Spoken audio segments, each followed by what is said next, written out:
আসসালামু আলাইকুম প্রিয় দর্শক মণ্ডলী, আজকে আমরা আলোচনা করব পিরিয়ডের সময় মেয়েদের অত্যন্ত ব্যথা অনুভূত হয়। এইটার আসলে কারণ কি? বাংলাদেশের প্রত্যেকটা মেয়েই এই ব্যাপারটা নিয়ে অনেক চিন্তিত থাকে যে আমার কোনো কি প্রবলেম আছে, এই জন্য ব্যথা হচ্ছে। তো চলুন আজকে আমরা কারণগুলো একটু জেনে নেই। মেয়েদের একটা হরমোন আছে যেটার নাম প্রোস্টাগ্ল্যান্ডিন। তো এই প্রোস্টাগ্ল্যান্ডিন হরমোনটা মূলত কাজ কি? মেয়েদের জরায়ুর যে মুখটা আছে, এই জরায়ুর মুখটাকে সংকুচিত করে। হ্যাঁ, সংকুচিত করে, ঠিক আছে।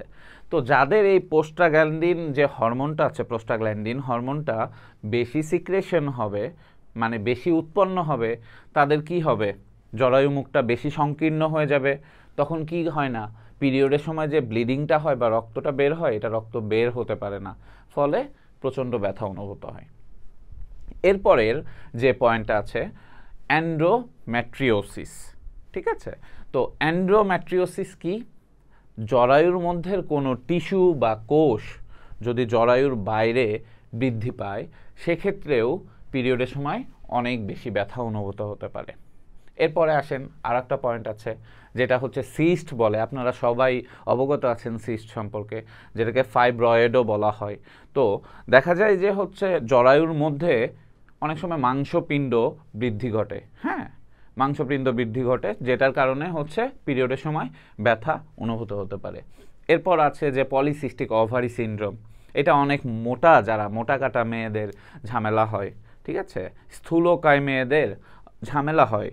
তো এই পিসিওস এটা আসলে কি? Polycystic ovary syndrome. এটা একটা হরমোনাল ব্যাপার।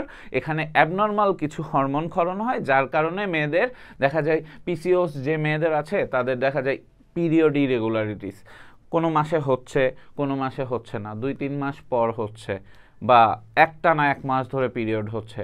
দেখবেন পিসিওস যাদের আছে তাদের খেয়াল করবেন যে তাদের মুখে অনেক পিম্পল থাকে, ঠিক আছে। এরপর আসেন হচ্ছে সার্ভিক্যাল স্টেনোসিস বা সার্ভাইকাল স্টেনোসিস। তো সার্ভিক্যাল স্টেনোসিস কি? সার্ভিক্যাল স্টেনোসিসটা হচ্ছে কোনো কোনো মেয়েদের জরায়ু মুখটা সংকীর্ণ থাকে। হ্যাঁ, একদম সংকীর্ণ থাকে। এর ফলে হচ্ছে রক্ত বের হতে পারে না, পিরিয়ডের যে ব্লিডিং হবে সেটা রক্তটা বের হতে পারে না, ফলে তার ব্যথা অনুভূত হয়, তীব্র ব্যথা অনুভূত হয়। Pelvic inflammatory disease. Pelvic inflammatory disease বলতে হচ্ছে যৌন সংক্রমণ বা ব্যাকটেরিয়াল যে সংক্রমণ ঘটে, এইটার কারণেও আমাদের কি হতে পারে? পিরিয়ডের ব্যথা অনুভূত হতে পারে, ঠিক আছে। তো এরপর আসেন হচ্ছে মানসিক চাপ ও উদ্বেগ। মেয়েদের ক্ষেত্রে এইটা অনেক কমন। হ্যাঁ, মেয়েদের মানসিক চাপ থাকে, স্ট্রেস থাকে, বা আপনারা জানেন মুড সুইং হয়। তো যাদের এই প্রবলেমগুলো আছে তাদের পিরিয়ডের সময় অনেক বেশি ব্যথা অনুভূত হয়। এছাড়া অনিয়মিত জীবনযাপন। অনিয়মিত জীবনযাপন বলতে আমি আসলে কি বুঝাইছি? অনিয়মিত জীবনযাপন মানে ধরেন একটা মেয়ে আছে, কোনো কোনো মেয়ে আছে বা পানি খাচ্ছে না, পর্যাপ্ত পানি খাচ্ছে না, শাকসবজি খায় না, ফলমূল খায় না, হ্যাঁ, মাছ খায় না, বাদাম খায় না, ডিম খায় না, দুধ খায় না। তো তাদের ক্ষেত্রেও পিরিয়ডের সময় প্রচণ্ড ব্যথা অনুভূত হতে পারে, ঠিক আছে। এরপরের স্লাইডে আমরা যাব যে এই যে ব্যথা হচ্ছে, এই ব্যথাটা আমরা মানে কিভাবে আমরা এই ব্যথাটার তীব্রতা কমাতে পারি। দেখেন, সমাধান ও ব্যথা কমানোর উপায়। প্রথমেই আছে হচ্ছে গরম পানির স্যাক।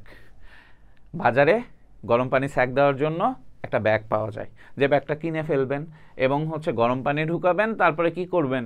তল পেটে দিয়ে রাখবেন। কখন? যখন আপনার পিরিয়ড হবে, ঠিক আছে। তো তারপরে হচ্ছে ব্যায়াম ও যোগ ব্যায়াম।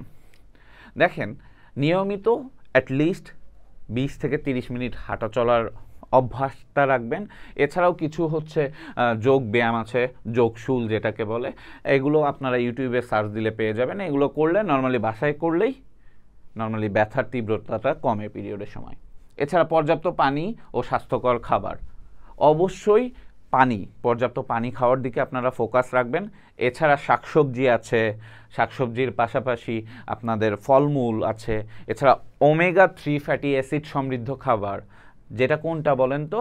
মাছ, বিশেষ করে হচ্ছে সামুদ্রিক মাছ আছে বা নদীর অনেক ভালো মাছ আছে, বাদাম আছে, যেগুলো বেশি বেশি খেলে দেখা যায় পিরিয়ডের সময় ব্যথার তীব্রতা কমে। ডাক্তারের পরামর্শ নেওয়া।